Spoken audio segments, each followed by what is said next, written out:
Mungu nilishawahi kumuona, maana wamefungwa kiroho, ushirikina. Wakati naenda kule kwa waganga, hatuwezi tukaishi na wajinga kama hawa, atapika uchafu.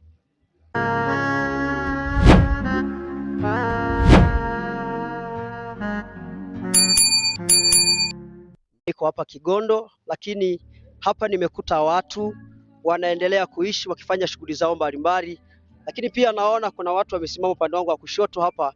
Nipende kuwasalimia ili tufahamiane zaidi. Bwana sifiwe.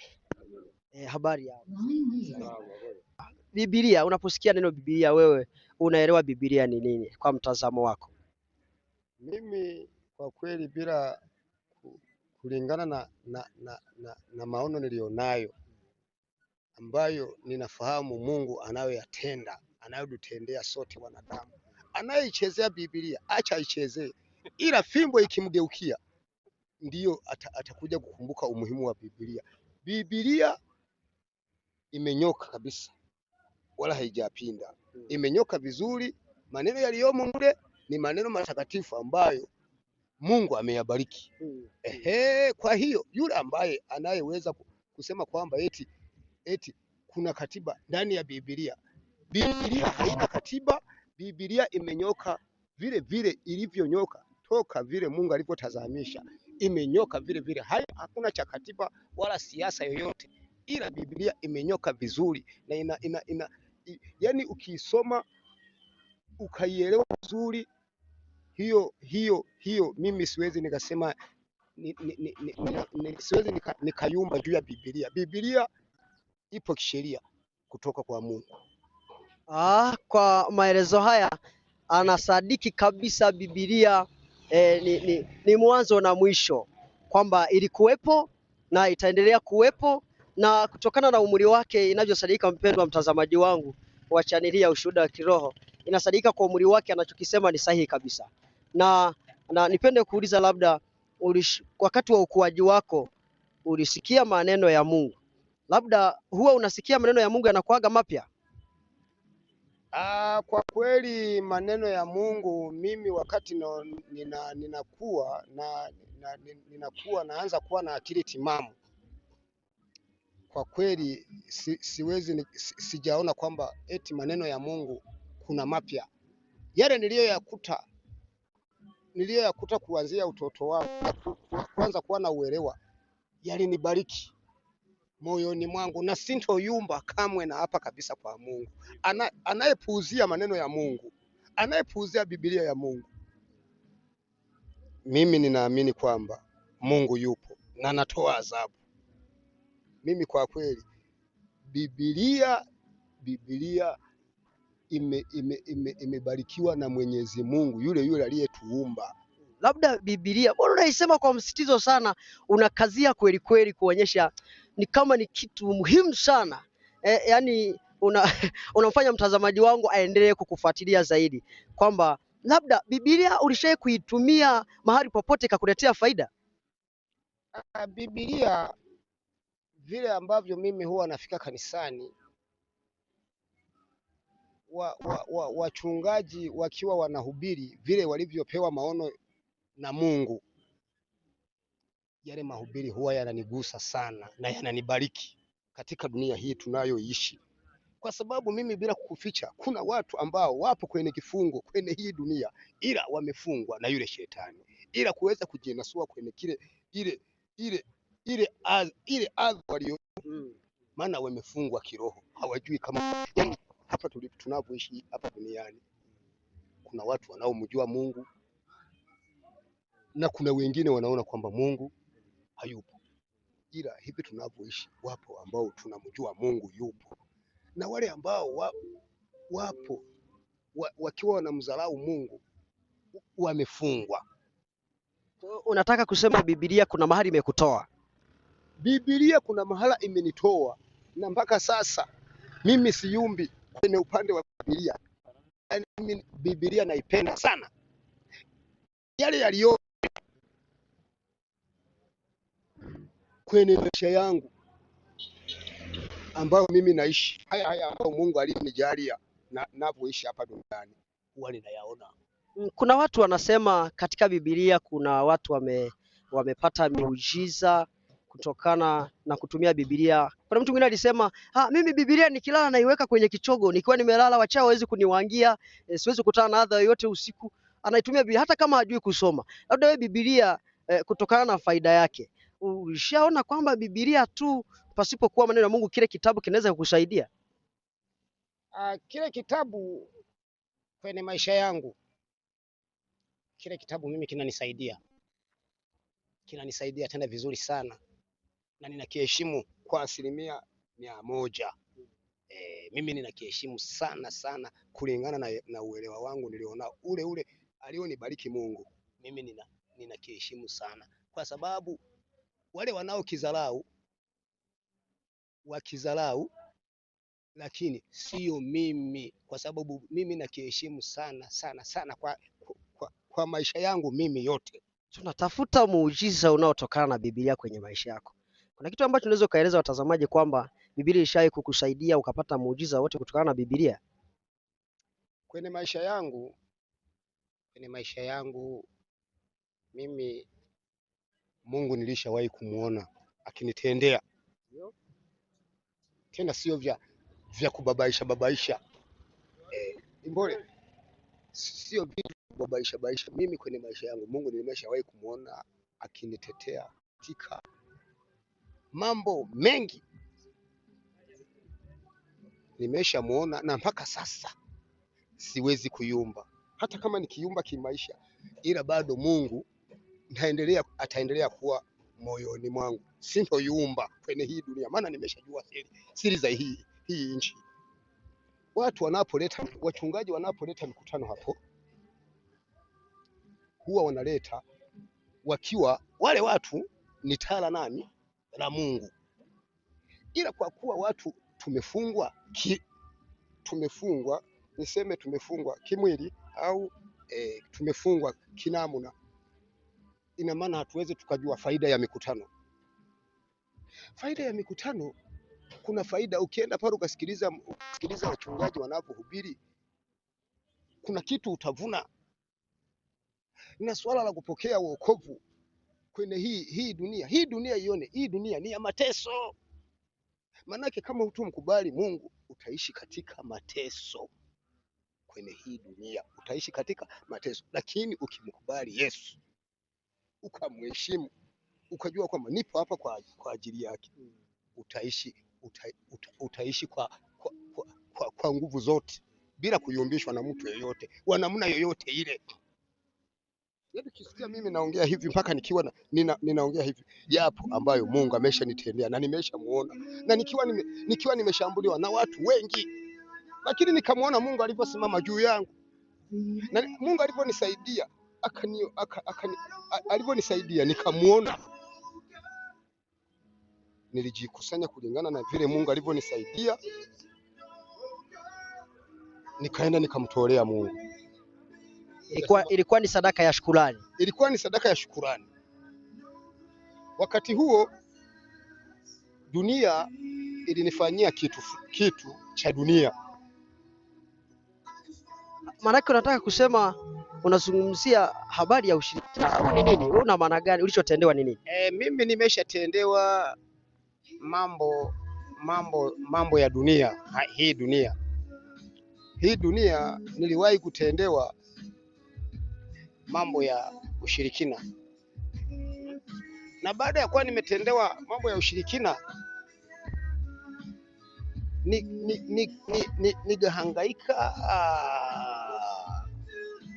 ila nikiwa nimezungukwa na watu wale wanao nikataa, na wakadhania kwamba mimi kutaka kwamba ingalau kwamba waangamize kiwezekanika familia yangu.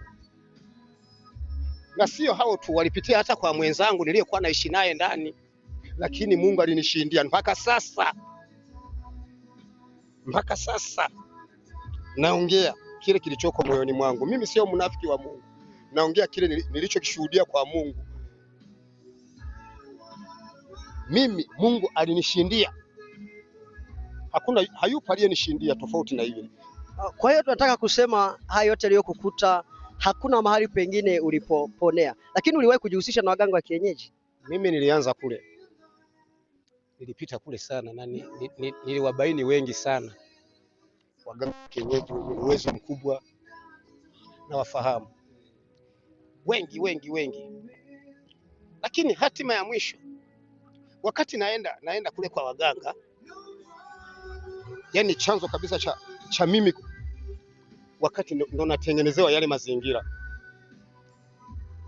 nilikuwa nimeshaonyeshwa toka mwanzo kwamba mimi nikiwa nimelala naona ninaenda mazingira fulani, yale mazingira ambayo niko naelekea, nafikia kwenye kanisa, sawa, kwenye kanisa la watu wengi wakiwa wako na shangilia, wanamsifu Mungu, wengi tu, sawa.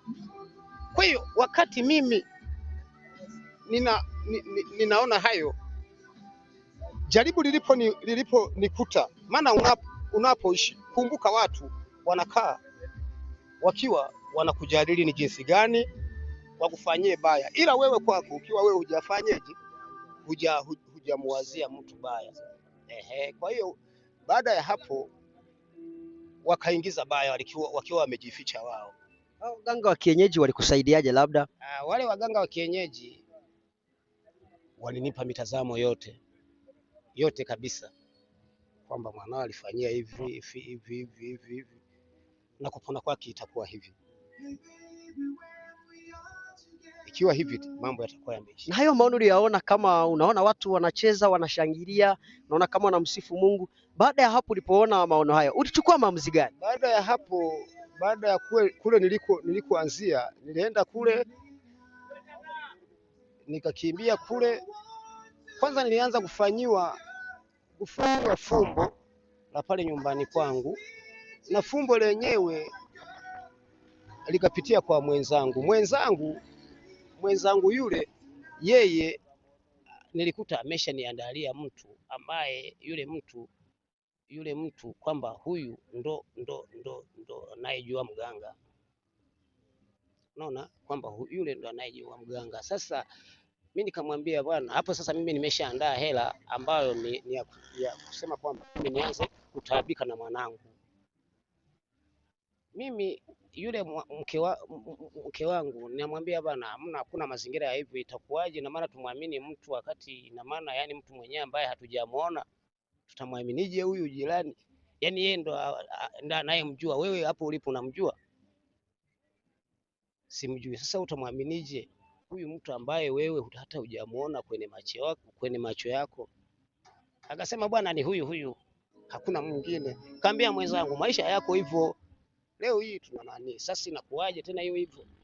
Tukavutana, mwisho wa siku nikakubaliana naye. Nilipokubaliana naye, ile ya kuvutana, maana hamna anayemshinda mke wake, ni viongozi kwenye maisha yetu. Tukavutana, nakataa, baadaye nikaungana naye. Nilipoungana naye tayari yule jamaa kaenda kambonyeza, akawa nakuja, akasema bwana, yule jamaa amekubali, kwa wewe umekuja. Akasema yes. Yule jamaa akawa nakuja, sisi tumekaa pale na familia, anasema bwana, yule jamaa anataka 50,000. Sisi tuko wote na mke wangu kwenye ile nguvu ambayo nimeiandaa yukuirukiru mwana, pambania mtoto ambao mimi nimeiandaa kama baba yake. Mke ndo anaingia ndani, anachota ile hela, anampa huyu mtu, anaenda. Wao wanajua ni wapi wakutanie, waende wakagawe nini hiyo hela. Iliendelea hivyo mpaka ile hela nikaishiwa. Nilipoishiwa nikauza nani nyingine, nikajipiga tena.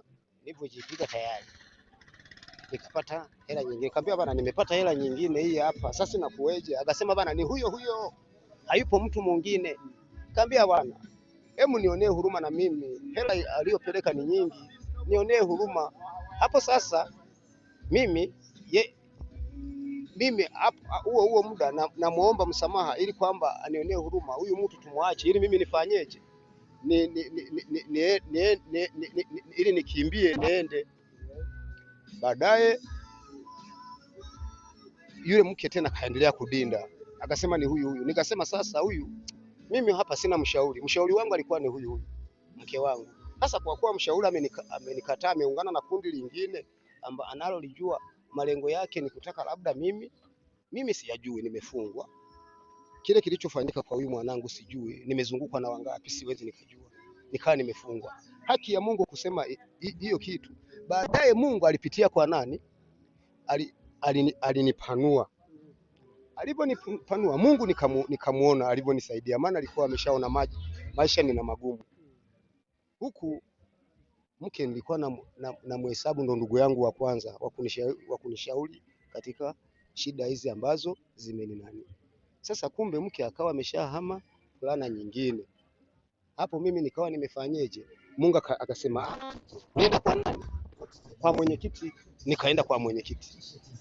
Nilipoenda kwa mwenyekiti nikamwambia, akanikubali, ndo akaja. Akasema nenda sasa, kesho nakuja. Tusiteti. Ina maana msitetu, nitafutie na vijumbe hao wawili. Wale vijumbe sasa na mimi kesho asubuhi nitakuja ili muongee nikiwa nasikia.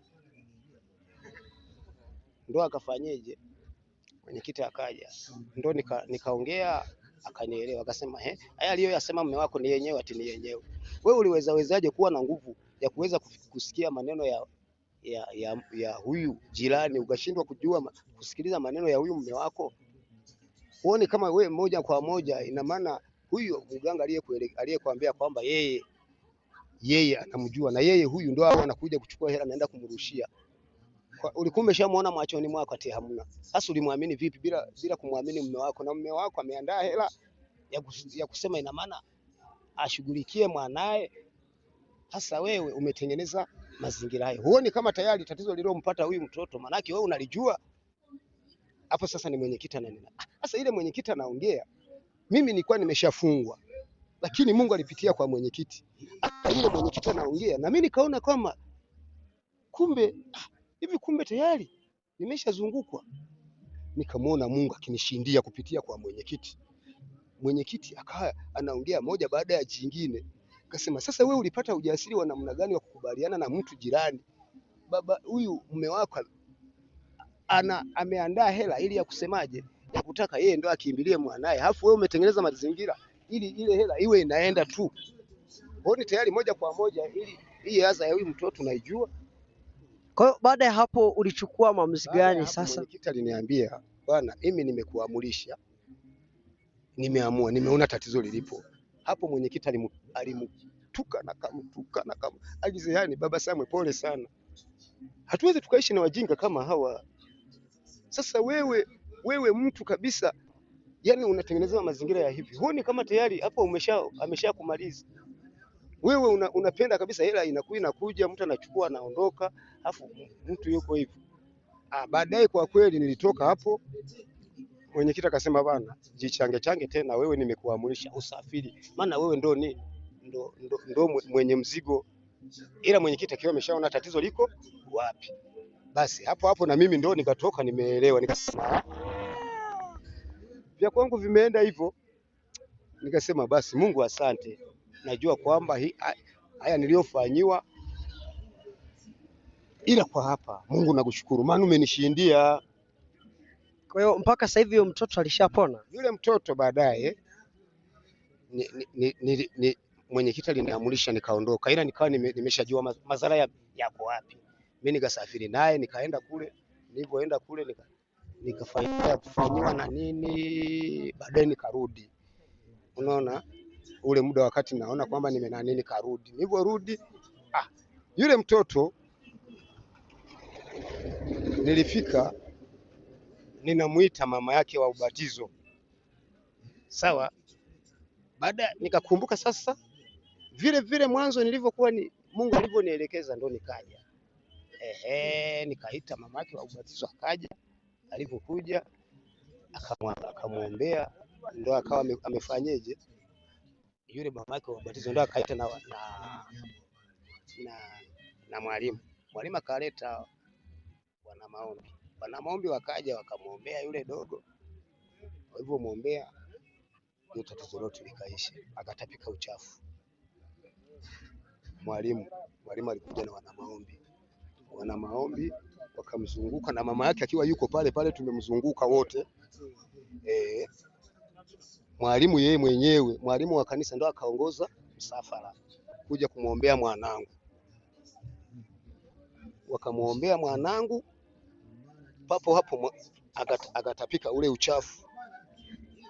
Kwa mpaka sasa hivi mtoto ni mzima. Ule mtoto alipotapika, mwalimu aliniambia toka utembee naye kwenye maisha yako ya huyu mtoto ulivyokuwa unatembea naye anga zote. Nikasema mwalimu, mimi nimetembea naye yule mtoto, niliambiwa kwamba huyu mtoto alilishwa uchafu na maisha kupona kwake mpaka utakapokuwa ameona ametapika uchafu amepona. Na kweli vile nilivyoambiwa mida ile ndivyo mtoto alivyopona, alitapika uchafu. Kwa siku hiyo mwalimu alikuja, wakamwombea, walikuja wana maombi wote na mwalimu mwenyewe kama wakiongoza msafara na wana maombi wake, wakamwombea mwanangu akapona.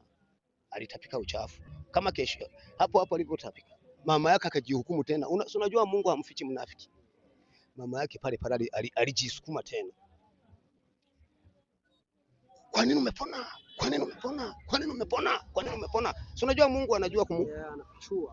Mungu ana namna anavyofichua. Wale wana maombi wao ile siri wanaijua. Na mwalimu anaijua, akampeleka pembeni, akampeleka pembeni, akamwambia, mbona hatukuelewi? Kwa nini iko hivyo? Badala ya kusema tumshukuru Mungu kile ambacho Mungu ametutendea, wewe unaongea haya vipi? Wakamsisi, lakini akazidi kujihukumu tu. Na mimi pale ndio nikaona yote Mungu amenionyesha sasa. Ndio baada ya hapo tayari mwalimu wakaachana naye yule mama yake. Walipoachana naye yule mama yake, wakasema kesho tena mmlete kanisani asubuhi, mtatukuta pale. Tukiwa tumewasubiria, na kweli tena pale kule kanisani tuliwakuta kule wana maombi na mwalimu mwenyewe akamwombea tena. Yule mtoto tena akarudia katapika uchafu wote ukaisha. Kwanza siku hiyo walipomwombea akatapika ule uchafu, mtoto alisema toka niteseke nimepona. Siku hii toka niteseke, muda wote ambao baba wewe umenipambania, leo nimepona.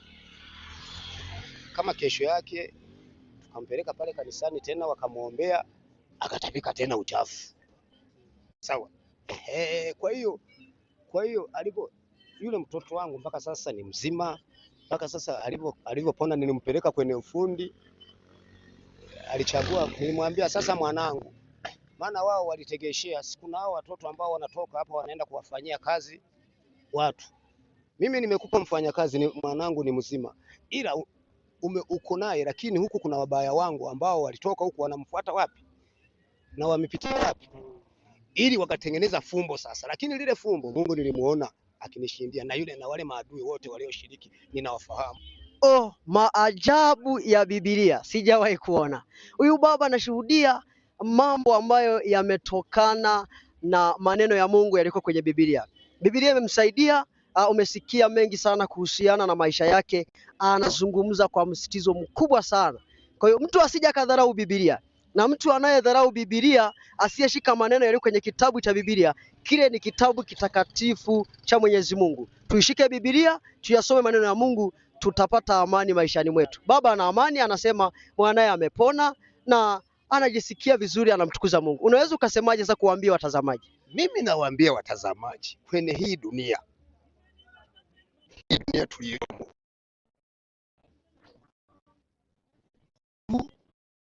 tuishi tukitambua kwamba mimi natamani wote tumjue Mungu kwa yale ambayo Mungu amenitendea, na pia kwa kishindo, kwa sababu najua Mungu alichonishindia. Na baada ya hapo mimi bila kudanganya siwezi nikaongea.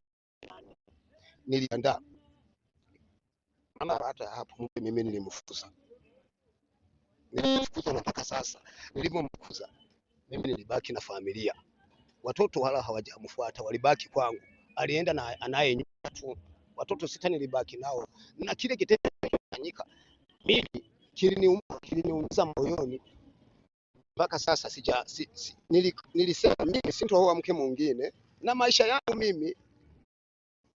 Mke alinivuruga, alikuwa ni mke huyu Mimi wakati ninaoa niliapa sitaki mke zaidi ya mke mmoja. Nilisema ni huyu, nikiwa na maana kwa unapooa mke unazaa, Mungu akakuzawadia mtoto unatakiwa umlee, umsomeshe, huduma zote za kinani umtimizie. Kwa hiyo na maana baada ya hapo niliacha yule mama yao, nilimfukuza, nikabaki na watoto walichagua kubaki kwangu kwa yale madhara walioyaona kwa mama yao. Unawaambiaje watazamaji ambao wanakutazama kwamba Biblia waichukulie kama kitabu cha aina gani kutokana na jinsi ulivyoiona inavyokusaidia kwenye maisha yako? Yaani Biblia mimi nasema Biblia waichukulie kwamba kile ni chombo kitakatifu ambacho hakitakiwi yani ukae unakigusia kwa mabaya. Yani wakichukulie kwamba kile ni kitu ambacho kimetengwa na Mungu. Kile ndicho ulinzi wetu sisi. Ni chombo kitakatifu ambacho watu wagitambue na watu yani watu wamjue Mungu kwamba hapa tupo kwa neema ya Mungu. Na ndio maana unaona watu hata kama wanaoenda kanisani wakiwa wanafanya mabaya, kanisani pale ni mahala patakatifu. Wale ambao wanaendelea kuroga waendelee kuroga, ila watanaswa.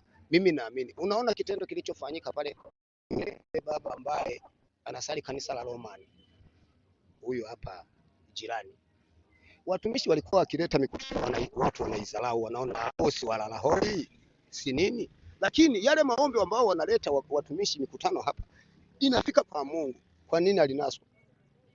Na mpaka sasa yuko wapi? Mungu hayupo? Yupo. Mungu yupo mpaka sasa, tunaishi kwa neema yake. Yaani mimi nasema mpaka hapo, baada ya kuwa mimi Mungu amenishindia na nikamuona, mpaka sasa nijishiwa siku moja kwenda kusali, ila bado mimi moyo wangu uko wapi? Mpaka sasa hivi naongea na aliyeokoka. Mungu akubariki.